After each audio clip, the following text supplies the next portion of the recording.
Welcome to LOA Today. Walt Thiessen and life coach Tom Wells here. Today is Monday, June the 4th, 2018, 8 a.m. Eastern Time, your first daily dose of happy for the day. And we are dealing with different weather patterns today. I have rain all day. Tom has sun all day. So we're trying to figure out how to merge the two together so he can get some moisture and we can get some nice clear sunlight. Tom, have we figured out how to do that yet?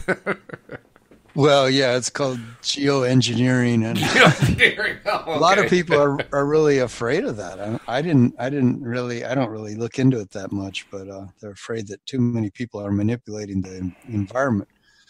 But no, we'll do it with consciousness. We'll just imagine that the Earth is a giant organism that knows how to regulate itself, and it's not up to us to figure it out. Which happens to be true, by the way. Yes, I think it's really true. And for us to be worried about it, we just put a wonky vibe into it. So what we want to do is just be in a vibration of trust that everything is going to be just fine and everything is just fine. And let's see how much we can enjoy what is, and anticipate more of what we want and just allow it to flow. So that's what our show is about today. So enough of the wonky vibes. That's the bottom line here. No more wonky vibes. Yeah, as much as possible. And if we do a wonky vibe, that's okay too. Oh, it is? Oh, okay. There's no such thing as anything wrong, right? This is true. Yeah, that's you can't get it wrong. You'll never get it wrong. You never get it done. Or to put it another way, you always get it right, and the road goes on forever. So yeah, I like that. Yeah. That's the Walt Thiessen. That's version. The Walt Thiessen version, yeah. I have this pattern. I'm noticing more and more the various ways we express things in the negative. Even Abraham does, and I think they do it mainly because they're talking to humans who speak a lot in the negative. But I'm realizing there's a great deal of value in speaking things positively, from the positive perspective. Same concept, same idea, just say it the positive way instead of the negative way. In fact, Louise and I call that turn it around. So if one of us notices the other expressing something negatively, the other person will say, well, turn it around. Oh, yeah, what it means is, and then you translate it into what the positive version is. Mm-hmm.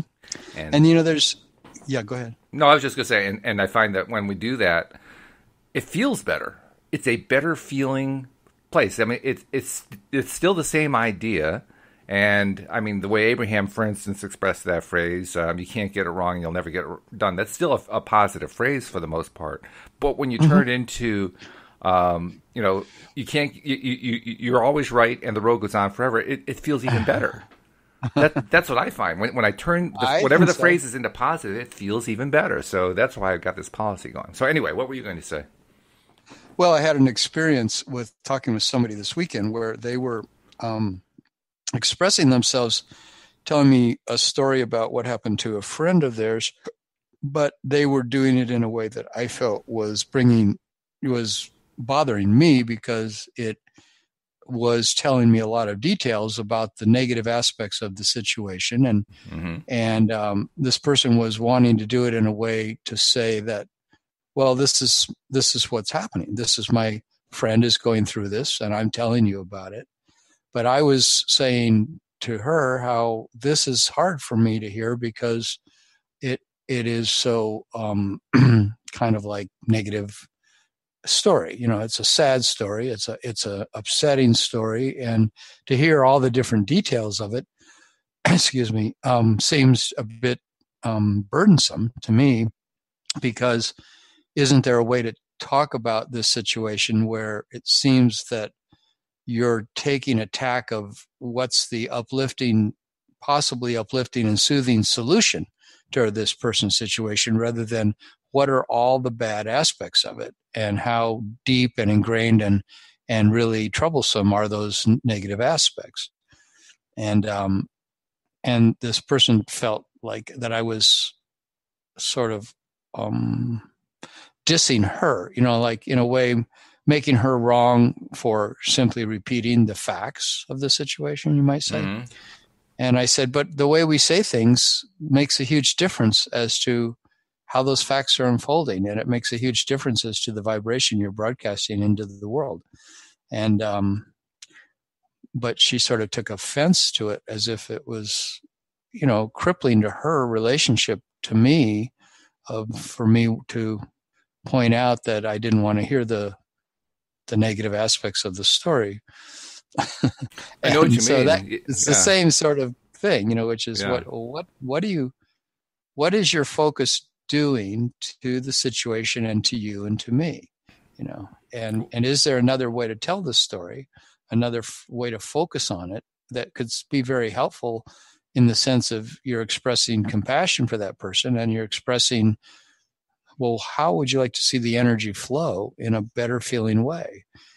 And that we're powerful creators. And so it makes a difference how we tell a story. One thing Right? that I found with people who do that, because I mean, I think we've all run into that, right? And we may have even done it ourselves. Oh, I do it. With other people. I do it. I used to do it myself constantly, and Yeah, I sure. probably still do it. Sometimes. It's a very common and almost fundamental human thing to do, and I think it's probably cultural. We're taught culturally to do it, but nevertheless, we do it a lot. And I found a phrase that I use that it isn't always as effective as I would like it to be, but it often is, certainly a lot more often than not using it at all. And that is, well, the good news is, and then try to reframe part of the story in terms of good news. And You first do of all, say that a lot. I just realized that. yeah. Oh, well, that's why I do it, because anytime right that you on. get into something that has that negative spin to it, it doesn't feel so good. You can feel it, right? So how can I turn that around into something that feels better? And often it has usually one of two kinds of results with the person I'm talking to. On the one hand, you get the person who, no matter how you turn it into good news, they will be determined to turn it into bad news. Just absolutely determined. Yeah. So they're fixated. Well, yeah, that is the good news. But on the other hand, this horrible thing is still going on. Yeah. So you get that. But the other thing that I sometimes get, and this is where I feel like it's really making some headway, is I'll say what the good news is, and they'll say, well, yeah, that's true. That is the good news. And then all of a sudden, the spew of negativity slows to a trickle. That's right. And then, after a moment, you come up with another good piece of news that's good news. Oh, yeah, that is good news. And eventually, often within just a few minutes, the other person kind of stops because focusing on the good news took the angst away from it.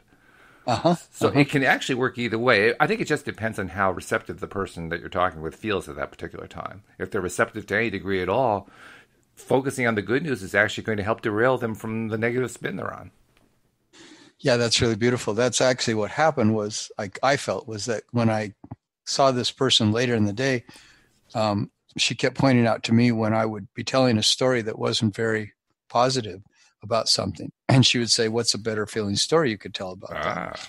And so each time I would go, thank you, and then I would immediately, spin a story, even if it was a fantastic story, but it just a story that sounded better. And it made me realize how helpful it is to be with another person who will, notice when you're, drifting into that zone of telling a story in a way that you don't want that outcome that you're talking about, or it's a less than wonderful outcome, but you don't necessarily have to keep saying it that way. And if somebody else helps you see it, you can see your own blind spots that way. That's right. I didn't need to really be talking about it in that way. Let me talk about it in this way. And those blind spots are so easy to have. I mean, very often, you have a whole conversation. It isn't, maybe you don't even notice it at all. Or perhaps like an hour later, you realize, wow, I really went negative there. Why didn't I notice that? But it's so easy to do. So to have somebody to point that out to you, as long as they're doing it in a way that's also positive and constructive, is fabulous. Yeah. So that's the beauty of hanging out with people who are into law of attraction, or they have this kind of understanding. Yeah. And why it's been so frustrating for me is our last podcast was about friendships and how friendships can change over time. And if you're with a person who simply is determined to speak about things, to address working on change in the world by looking at what's negative and what's not working and how difficult it all is, and then mounting into a battle against it, that's really a different way to approach change. Not that approach is completely to, I can't put anybody in a box and make anybody wrong, because I've done it a lot myself. Let me fight against this thing, and therefore I will win. But I believe that that's the old paradigm that is fading out of the world. Hopefully, more Mm-hmm. and more, is that people are going, I'm going to just stay on the positive side of the emotional scale as much as I can and see what kind of transformation takes place by my getting happier and happier and more soothing myself and looking more and more for what's working, what feels good, all that. I think that there's a tremendous amount of change that can take place from that perspective, rather than always feeling that I have to dive in with both feet into the muck and the mire and get immersed in it, and therefore that's how we're going to fight the beast. We're going to go head to head with it. Yeah, right. Yeah.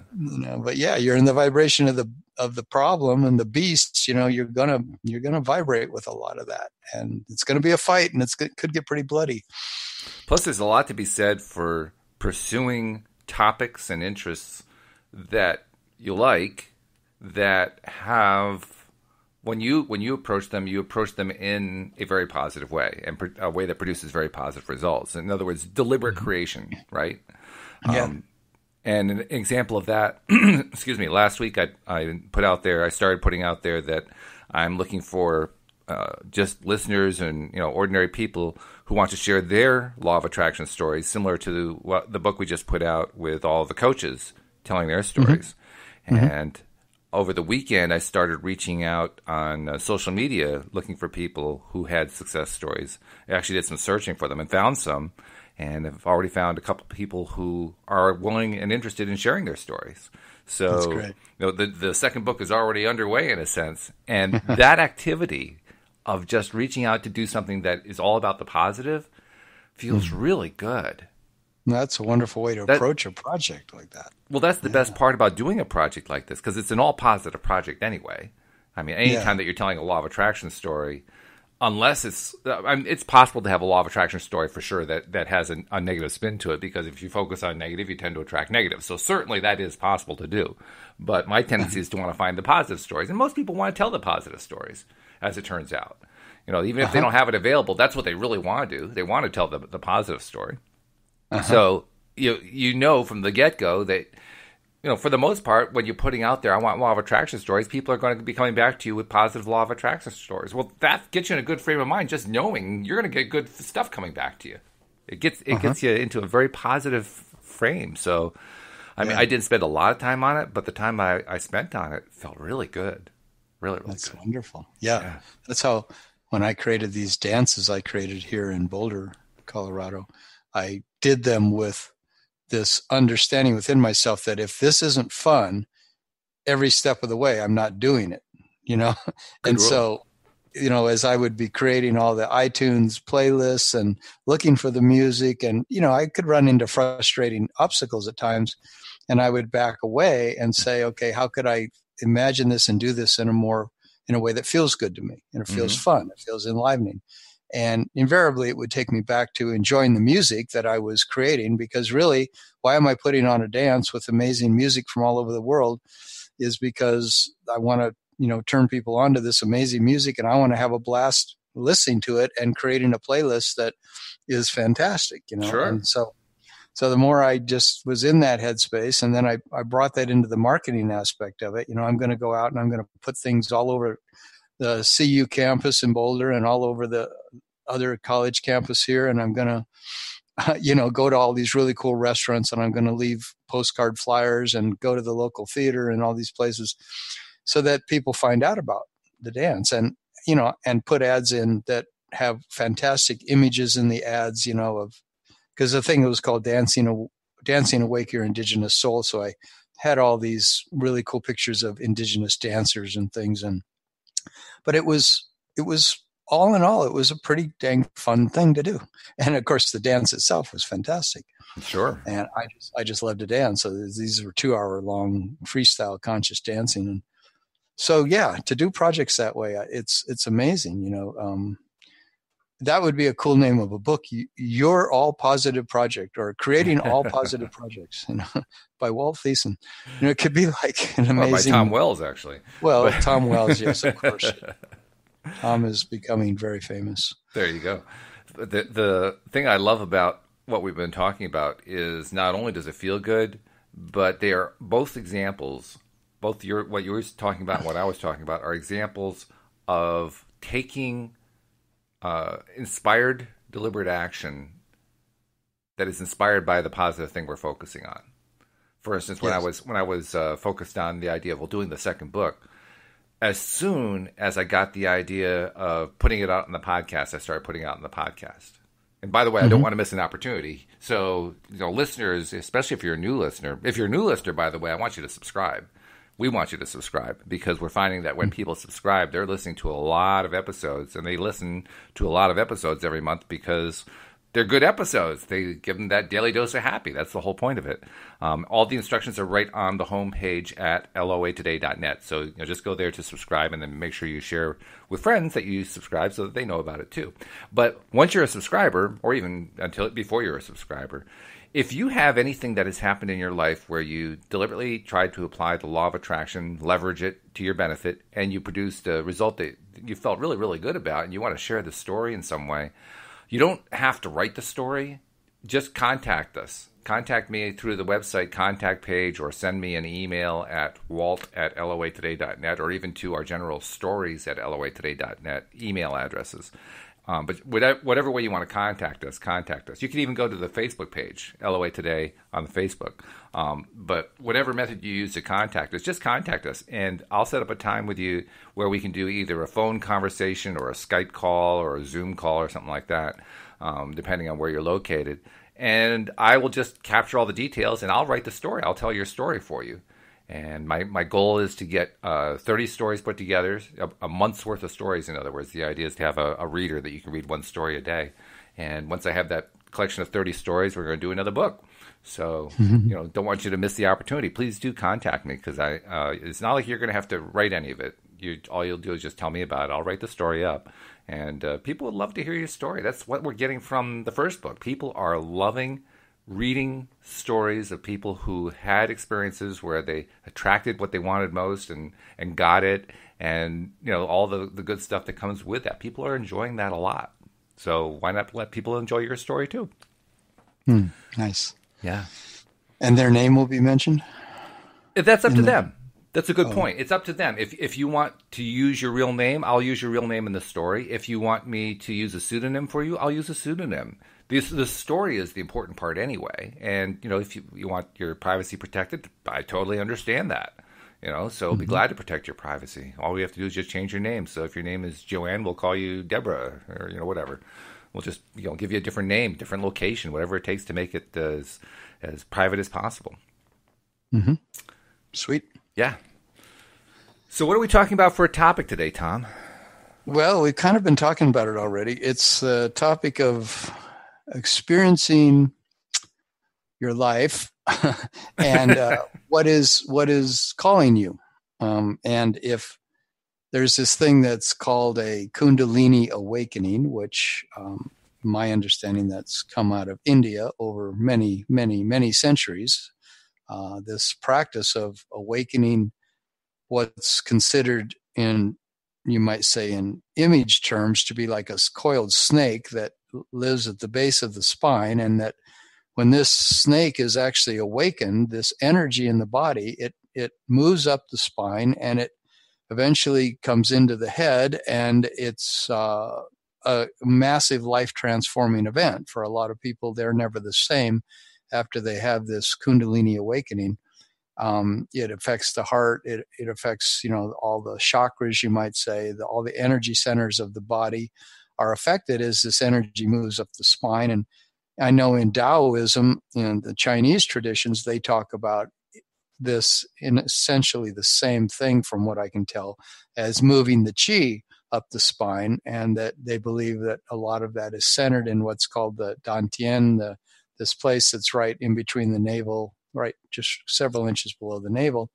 That's one of the main centers of this energy in the body. And there's another dantian in the heart area.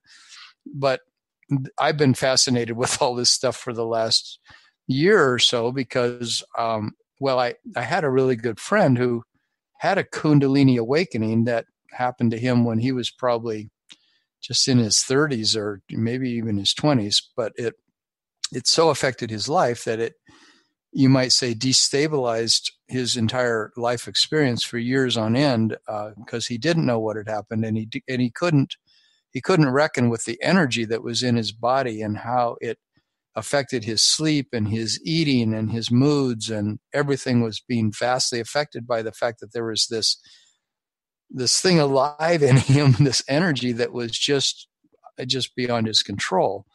And so that seemed pretty intense to me, not something I would really want to experience, especially in that way.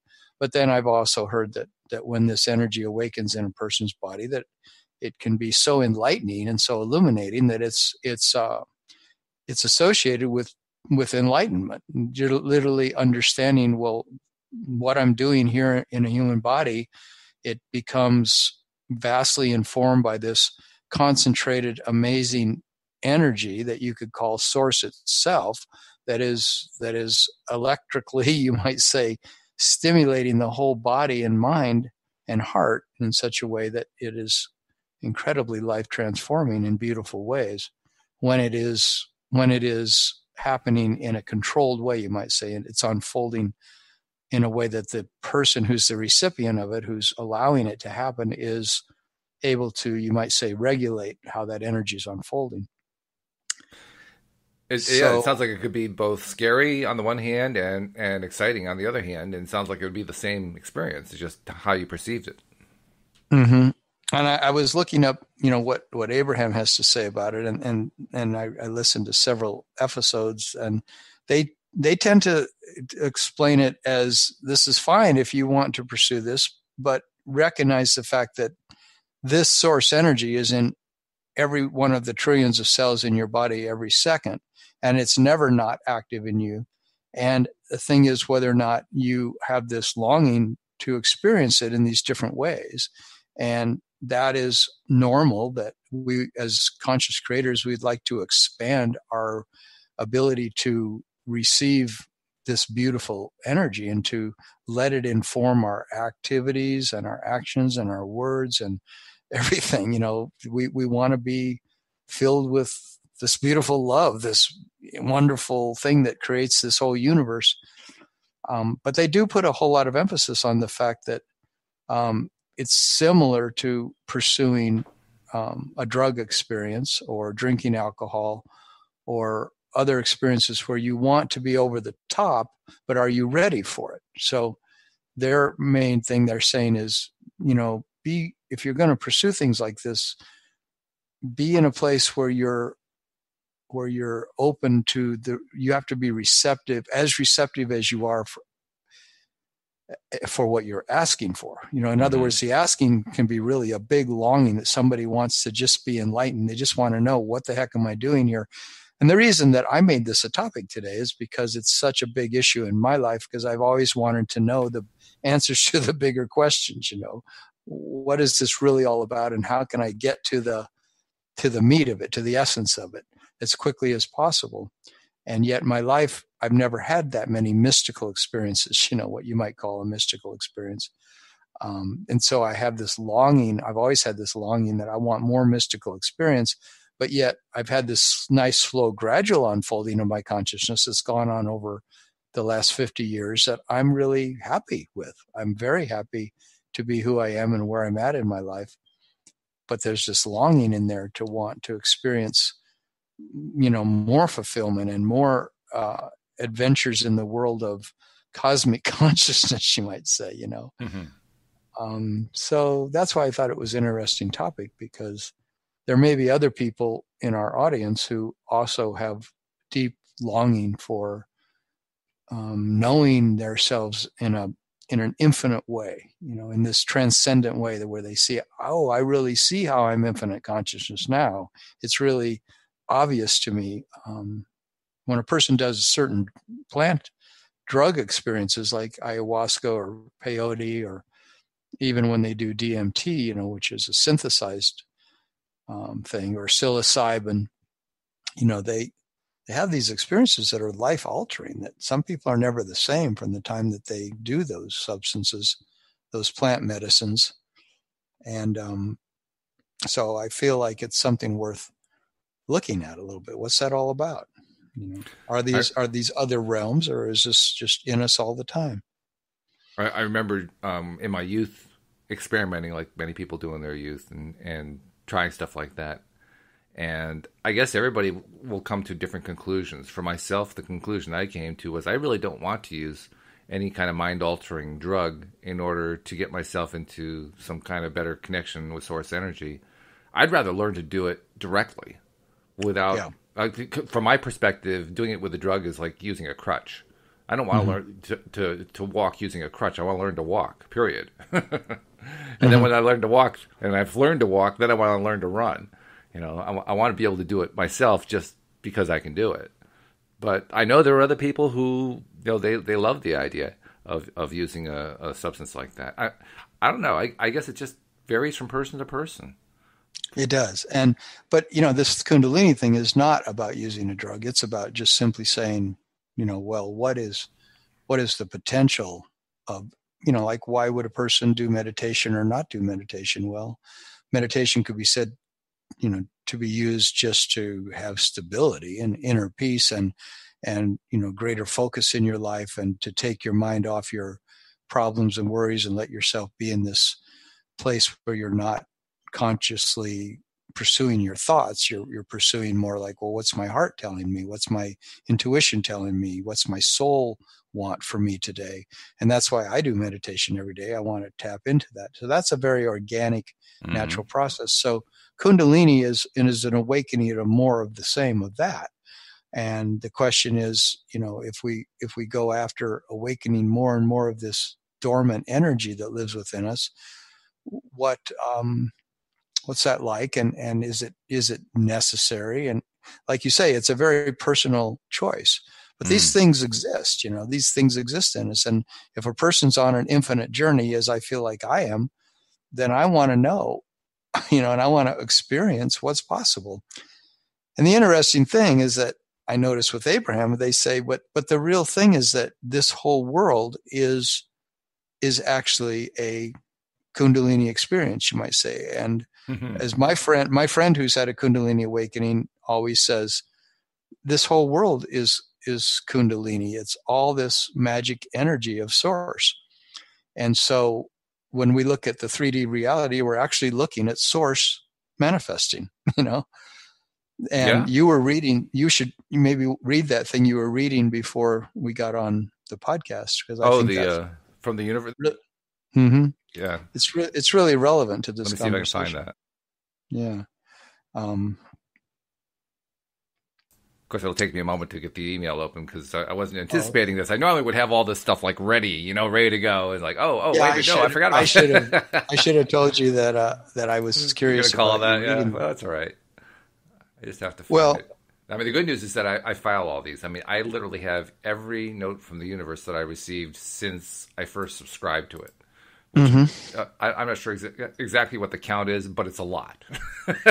There's a lot. And notes from the universe are it's an email you can get every day if you're interested, as our listeners here. It comes from this guy named Mike Dooley, who's one of the law of attraction teachers who's out there doing it in a big way, inviting people to all kinds of, adventures that go around the world and big conventions that he throws to teach you law of attraction from his perspective, which is very interesting. I've never gone to one of his things, but I've read 3 of his books and find his stuff is pretty refreshing and lighthearted, and yet he's very cosmic in the way he approaches it.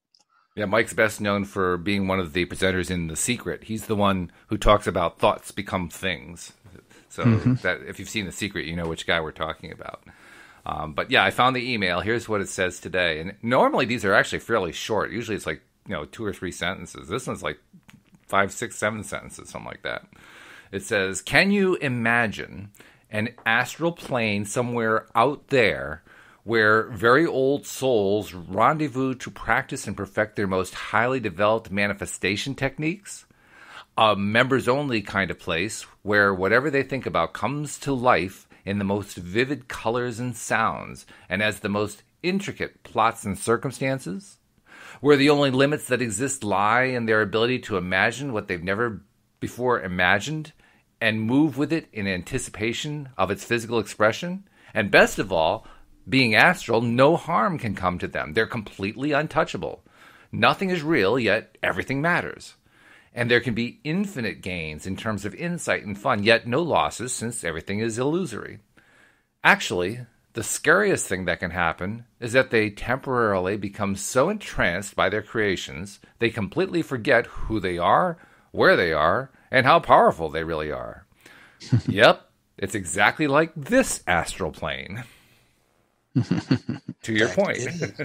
It is this astral plane. So, to me, the question is always, well, what's possible here? And what is it that I really would like to be experiencing? And I'm sort of caught between these two worlds. One world where I want to just be taken into ecstasy as much as I possibly can be in ecstasy. And of course, why wouldn't I want that? And I'm experiencing a lot more of that in my life. I'm in a relationship where that ecstasy is really coming alive in my connection to this woman. And I feel like, wow, thank you, life. Thank you, planet Earth. Thank you, my own consciousness, for making this choice.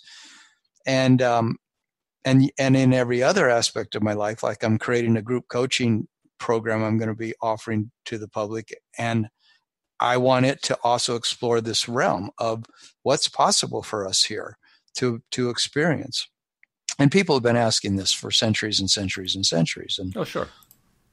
But it is, I like you say, I guess it's a very personal thing, because you can be into, your local sports team and, your family, and that can be your high. It can be your choice on this time around in a human body that you're going to just focus on things like that. And that can be very, very satisfying. Mm-hmm. So it's not for me to like imagine that everybody's got to have a mystical, quote unquote, mystical experience or of some kind, or a super transcendental, like cosmic experience. I realize that this is what I want in a way, but I also want the mundane, because I love to just go on a walk and look at the beauty of nature. I love to just go over to a friend's house and have a wonderful dinner and watch a movie, So I'm kind of like love. I want to just be in love with, well, what is this that we're creating here, and how can we infuse it with as much joy as we possibly can? I also want to comment on your use of the word mundane, because certainly that's a word we use a lot. Mm-hmm. And the comment I want to make is I've been more and more becoming aware of the fact that truly there is nothing that is mundane. Because what's mundane? Nice. Mundane is usually like, that's boring, average, everyday stuff. Nothing new. Yes, right. Old news. It's all old news. And what I'm becoming more and more aware of is the happier I make myself, the better I am at controlling my emotional response to things so that I'm responding as positively as possible, the less the mundane stuff seems to be mundane. And the more interesting the so-called mundane stuff seems to become. And I know that's me. I know that's me. As I'm making my own change in my emotional set point and in my perspective about life, what I'm doing is I'm kind of, in a sense, waking up to just how cool life really is. But what it seems like, from my perspective, is that life is becoming more interesting. It's all kind of lighting up a little bit more, And that's a fun experience. It's fun to watch it get better and better as I get better and better. At least that's what I'm thinking. Yeah, and you made me realize as you were telling that story about the idea of mundane, that it just triggers in me the fact that things are only mundane if we think they are. Exactly. It's just an attitude, right? Like when we decide that things are boring, that's inside of us. That's not necessarily what things are. But that's what we're deciding things are, because we're deciding, well, I've been there, done that. I've seen that. That's a repeat. I'm in a rut. And then we kind of maybe blame the environment we're in. I don't have enough money. I'm in a rut. If I had more money, I could be having a better life. I could be having a more exciting life, a more fulfilling life. And definitely something like money can definitely change our situation, but it's really our attitude. Because some people, they make a ton of money and they're still not happy. They're still not finding a way to be at peace or a way to have fun. They're trying to, but it's like, it's so much a really poor person can be having a fantastic life. I remember watching this documentary about these people in India that live in these incredible slums, that are just go on for miles and miles and miles, that are, every house is made of cardboard and pieces of, sheet metal, and just ridiculous. And they're living over water and in marshes and all these strange places. And they went in and were interviewing some of these people, and they were just happy. I mean, like 6 of them lived in a little tiny, shack with practically nothing to eat. But they, the guy would go out and he would ride his, bicycle, his, pulling people around New Delhi or wherever this was all day long, and come back home to this little squalor of a place with all these kids, and they would all be laughing and having so much fun. And it just made me realize that, it's just so much in your attitude. It's so really much.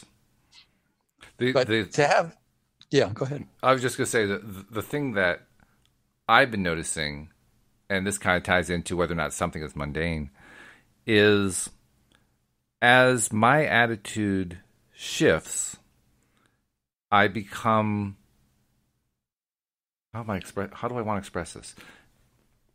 As I look at something differently, it takes on new shape. It takes on new form. And what that ends up producing is a new kind of experience. So every day becomes a new experience. When I look at life that way, let's go back to what mundane is. Mundane is like boring, dull, right? It reminds me of the T-shirt that came out about, 20 years ago, something like that. Been there, done that, got the T-shirt. It became a cliche, actually, right? Been there, done that, got the T-shirt. And I remember the first time I heard that, I said to myself, well, that's kind of a funny thing to say. Not the typical reaction most people would have. Most people would say, oh, yeah, I get that. I've been there, I've done that, I got the T-shirt. But the reason, I couldn't have told you at the time why it just didn't click nicely with me. But I think I know now why. It didn't click nicely with me because it was almost dismissive. Like, I've done that. I dismiss it now. And dismissiveness just doesn't resonate with me. I mean, for me, the exciting thing is discovering just how exciting life is. Yeah, inclusiveness, maybe. Well, inclusiveness, yeah. But it's more like the Kundalini experience as you described it. Now, I have to say, I knew nothing about Kundalini before you talked about it. I'd heard the word, that was about it. I couldn't have told you what it was. I mean, if you asked me to define Kundalini, I would have had as much trouble defining that as I would have had trouble defining the word blah blah, because I have no idea what blah blah is. But you gave it some shape, and as you gave it some shape, this energy experience, I realized that's what is happening more and more. For me, I am experiencing more and more energy experiences. And by energy experiences, I mean I am finding more and more ways to discover the energy that is already in everything, and to, in effect, quote, see it, unquote, although I can't necessarily see it like Wendy's friend Keisha can do. Keisha can actually see energy. I kind of envy that. But I can't really see the energy, but I am becoming more aware of energy in everything. And as I become more and more aware of it, that's cool. It's not the kind of thing I'd want to say, well, I've been there, I've done that, I got the T-shirt. To me, that's not. That sounds like it's just over. Okay, that's on my bucket list. Okay, cross that one off. I'm done. No, that's not the way it feels to me. To me, it's like I want to keep doing that. I want to keep experiencing. I don't want to say that just because I got there once that I'm done with it. Yes. And I think that's what I was reacting to when I first heard that phrase. Been there, done that, got the T-shirt. It's like they were dismissing the experience. I'm sure they didn't see it that way, but that's the way it felt to me. Yeah, I find that I keep this thing alive in me of just wanting to always go higher, go deeper, go further, go, simpler, go happier, go, just it's this constant sense of I want to expand, I want to grow, I want to be on the leading edge of my possibilities, while I'm here. And when I go too, I want to just keep on trucking throughout the universe for eternity, in a sense. If this is, and just opening these doors to possibility it's a fascinating thing. And yet the message that I keep getting is you, Tom, need to open those doors in gentle ways. You need to do it in ways that are easy on your psyche, that are flowing and gradual, and just let it continually unfold. Because whenever I've taken, plunges with both feet, I once jumped in a well after singing into it when I was drunk, and I knocked out both my front teeth, on the way down. Yeah. And it was like, that was, I thought, so symptomatic of part of me that just, it really wants to just jump into things with both feet, and, but is not, it's sort of like throw all my cares to the wind about what could happen to me. And that can be dangerous, because life keeps showing me just be gentle and easy and consistent and smooth with your expansion of your consciousness, and you will experience it in a much more appropriate way for your ease, and for you will continue to expand, but it doesn't have to be dramatic. It doesn't have to be this great big giant Kundalini awakening that just shakes up your whole life and then you're never the same. That's not necessarily what I want. Now, I gotta ask you, I'm sorry, I just have to go back to the well thing for a second, because I'm thinking about that. You jumped into the well, right? And I'm thinking to myself, I know that if I had that impulse to jump into the well, the very, very, very first thought that would have occurred to me before I could even take a step was, how am I going to get out of the well? Yeah, but when you're drunk, I guess. Yeah. Well, yeah. And I was with two of my really good friends, and it wasn't actually, I could see the bottom, and it was about 10 feet down. And yes, it's true that I was too inebriated to think about how I would get out. We had been singing into this well, the three of us, and we had all been, to the Mexican restaurant, drinking pitchers of beer and smoking a little cannabis and things like that. This was like 1971. Oh, and yeah. Yeah, and we lived on a commune together, and we were all into the same kind of music, which was by this band called the Incredible String Band from England. They were these, folk type singers that were very fanciful and amazing in the way they sang and the things they sang about. So we loved their stuff so much that after we'd gone to the bar, we had ended up at this other friend's house. And this was like a migrant shack of this older man who was from Mexico, who was a migrant worker here in the Colorado area. He worked the fields, and we were going to go see him because he was quite a character. And, we were all high, and we were just having a blast. But when he wasn't there, we went out to this cistern in front of his house, where in a lot of places in the West, they store water in these big cisterns that sit outside, but they have a bottom, and they open and get bigger as, they have a narrow top and a big bottom, and they can hold a lot of water. So they can hold a lot of rainwater and things like that. So people can get water in drought times out of their cistern. And so I could see the bottom. There was hardly any water in it, but it looked really nasty down there. But I didn't care. It wasn't what my focus was, that we had been singing and harmonizing into this thing for about an hour, and we were just totally loving it. So at the end of it, I was in ecstasy, and I stood up and jumped into it. And on the way down, my teeth hit the edge, and ouch. It took quite a while for them to get me out of there. I would imagine, yeah. They found a broom and a broom handle, and so I had to hold on to the broom handle, and they'd get me to the edge, and then I'd fall back in and again. Yeah, and there was all this really nasty brackish water in there. Afterwards, I had to bury my clothes, and it was quite a story. It took me 3 months to get my teeth fixed, and wow. I worked at a sugar beet factory, and during that whole time to try to get my teeth fixed, working outdoors in the middle of the winter. So I never had to have a root canal because the nerves in my teeth completely died during that time. Yeah, right. But I was in ecstasy. I was happy. Jeez. Crazy. No, I was also not digging the pain. But anyway, that's a whole other story. Yeah, well, it's not one of your law of attraction stories. But I did. It was actually. I mean, because look, what you attracted was all this consequences afterward that you really didn't want, but they were there anyway. Yeah, and that's exactly what this thing of wanting to have mystical experiences. You can get yourself into weird places if you ask for more than you're ready to receive, and that's the main message I'm getting is. It's really okay for me to receive higher and better and more wonderful experiences every day, but I like to have it be unfolding in a nice, gradual way. And we were talking about, doing things from a place of, does it feel good? Does it feel good? Does it feel good? Are you enjoying this? And if so, continue on. And there'll be some things that'll rock our world, but do we want to really have our world turned upside down by in the search of, God, in the search of the highest possible thing you can experience while you're in this body?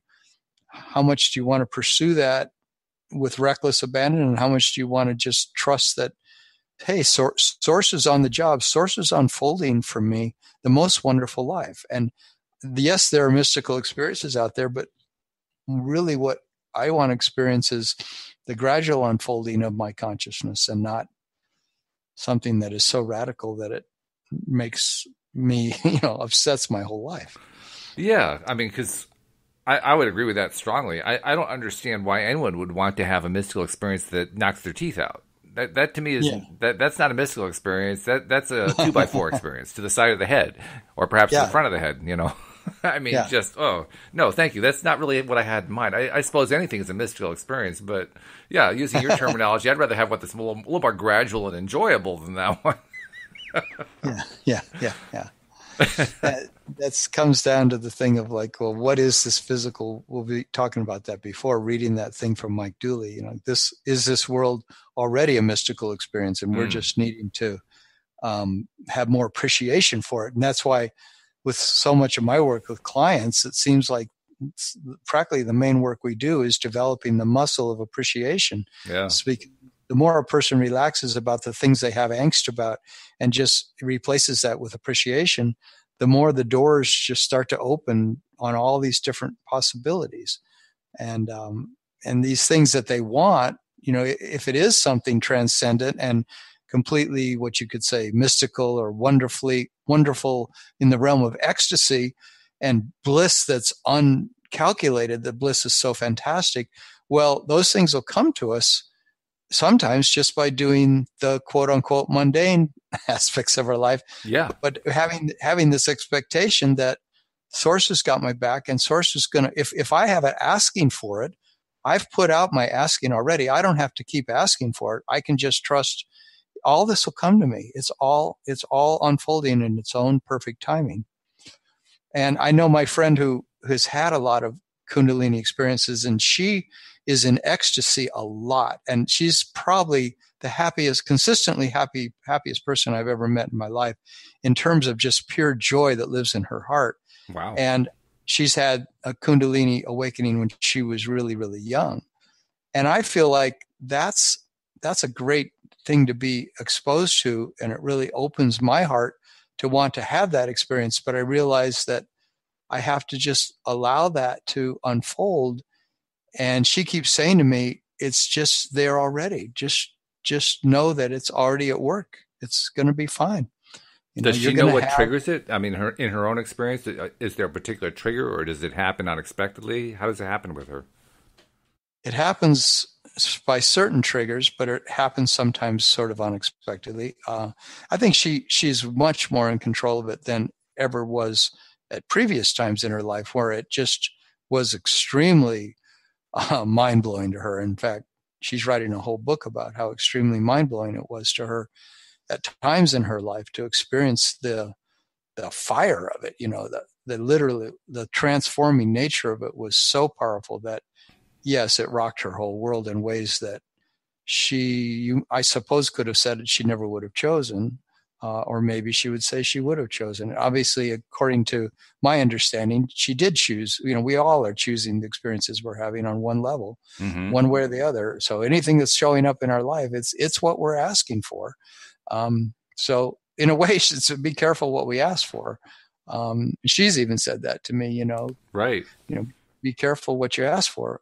It will unfold in your life. So I think spirit is, or whatever it is, source is so wonderful to me because it unfolds experiences in my life in such a level-headed way most of the time, except when I jump in the well and things like that. Yeah, it's nice to know you don't have to knock your teeth out just to have an enlightening experience. That's a good thing. Yeah, right. But, nobody thought they were going to knock their teeth. I didn't think I was going to knock my teeth out. I was just going to go. But still, I would have probably wouldn't have been that great of an experience to jump in a bunch of brackish water. Well, one man's enlightenment is another man's horror story. I guess that's really what it comes down to. I don't think I'd like to that do with my life. I think that's one. I mean, you were talking about how you were so inebriated when that happened, and I remember a time. Again, I was very young.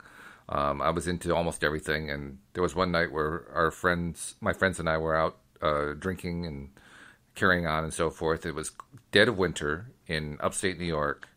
We were at some bar, I don't remember what, and I was the driver. I was the one who had the car. Now, this was long before the concept of a designated driver.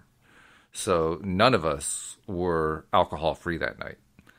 And all of us got pretty hammered. And then we all piled into the car, and I'm expected to drive us home. I could hardly see straight. Legally, I was in serious trouble if a cop ever pulled me over. And I knew it.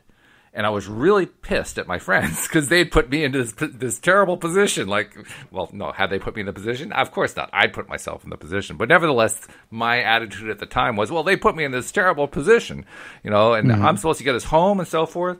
Well, fortunately, home was only a couple miles away. But I knew for a fact, I mean, it's a small town, and it's like most small towns, it has one main route through town. And if I took that main route, no way I was going to get home without a cop spotting me. And I was sure I was going to be waving around, I just knew it. And so I sat in the car, freezing cold. I mean, it was really, really cold. When you know how it is when you're inebriated, you don't feel the cold as much, and I didn't. But I also had enough awareness to realize I'm a lot colder than I think I am. Oh, wow. I could tell that was the case. I mean, plus you get certain signals like, the windows fogging up and stuff like that, freezing over because it's so cold. So I sat there probably for about 10 minutes, and I very carefully and slowly, because my brain wasn't working well, worked out a back road path to get to where we lived. And I thought it out, and I realized there was one particular part I wasn't sure about, but I realized because I knew of one road that went out, so to speak, and another road that came in, those two roads actually must have been the same road, or they had a connection. So if I could just find that one little piece, I could get there. And so I start working along the back roads, and I was in such a bad place in terms of having clear consciousness that I could hardly even see. It was snowing, for one thing, and it was coming down pretty hard.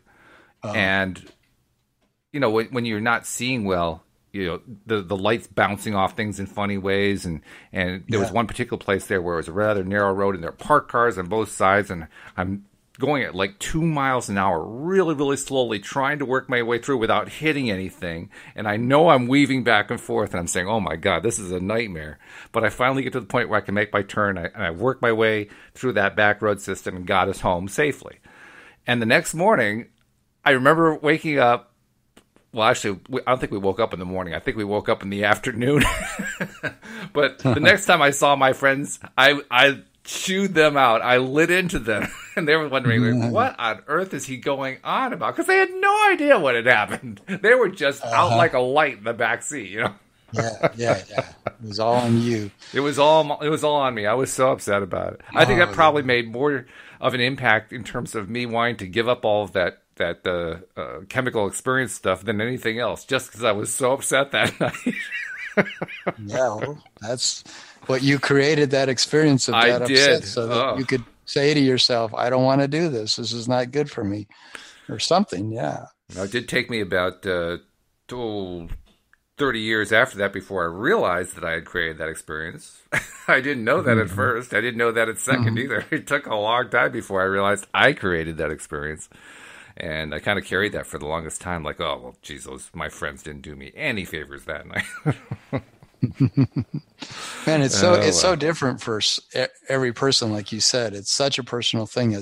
I don't want anybody who's listening to this podcast about Kundalini to think that, what if they want to pursue something like that I'm in any way saying don't pursue it, or that we are saying don't go have experiences that are transcendent for you or that elevate your consciousness.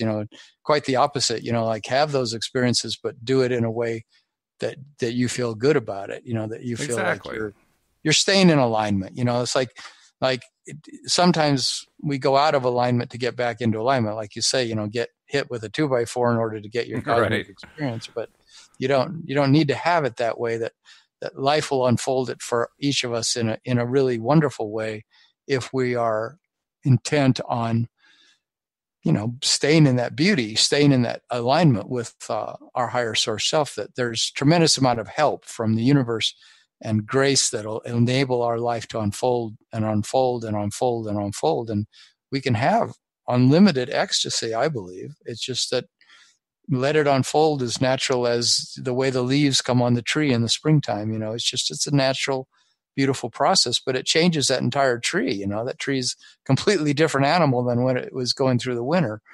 And I think that's the way that change can occur for us. Just it can happen really quickly and it can happen magnificently, but it doesn't have to be necessarily painful. It doesn't necessarily have to be that we go through this horrible portal of disaster in order to get to this beautiful place.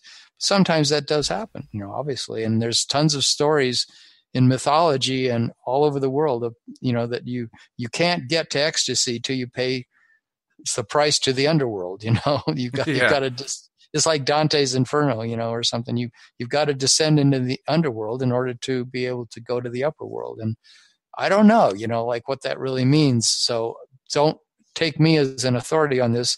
Some of our listeners may know a lot more about this than I do. I'll tell you point blank. What works for me. I don't think you have to go through the underworld to get to the overworld. I have never bought into that idea. I think it's completely wrong. But then that's just me. I just won't buy into that. And as a result, I think that's how I end up having better experiences rather than the kind that knock my front teeth out. Yeah. But some people, they don't feel like they get their teeth knocked out. But they feel like they process the deeper, darker aspects of their own soul. You might say they feel like they take care of their woundedness. They take care of this feeling that they've been traumatized, or they're carrying a great grief or a great sadness or a great anger, but they feel like something happens or they allow themselves to have an experience in their life where they finally break through. And we could say, well, was that breakthrough through going through a lot of pain, or was that breakthrough by going through a lot of joy, or some combination of the two? And I think that's a very individual thing. Some people, I think they've had a lot of trauma and they go to a therapist or something and they work through it and whatever it takes, but they do get through it and they do get to a better feeling place. So to reframe what Abraham says, we always get it right and the road goes on forever. So no matter what road we pick, we may pick a road that takes us to the abandoned warehouse district, but it's still not a wrong road. It was the right road for us to take because that's the best decision we could make at the time. That's really what it is. I think it's learning to become happy with our own decisions. That's a good one. If we're happy with our own decisions, we're going to make better decisions anyway. If we're not happy about them, we're going to make worse decisions because one leads to the other. So it's really about becoming happy about our decisions. The happier we become, the happier our experience becomes, I think. I think so too. And I think that thing you read from Mike Dooley is so important to recognize that, like you say, you can't get it wrong, that this whole thing that we're created here on this earth is a great big illusion. And so even if we go through trauma and drama, it's really an illusion, and it's hard to tell that to people who are going through trauma and drama. But I think when we, for example, it seems like when we die, we know this. We know that this is what it was. It was a grand illusion, but it was quite a play. It was. It has been. And it's been a grand illusion to do this show. And the only sad part is that it's almost over. But Tom, it's been a pleasure, and I look forward to doing it again with you on Friday. Yeah, I look forward to it. Well, thanks a lot for today. Absolutely. And we invite you all to join us next time as well here on LOA Today. Goodbye, everybody.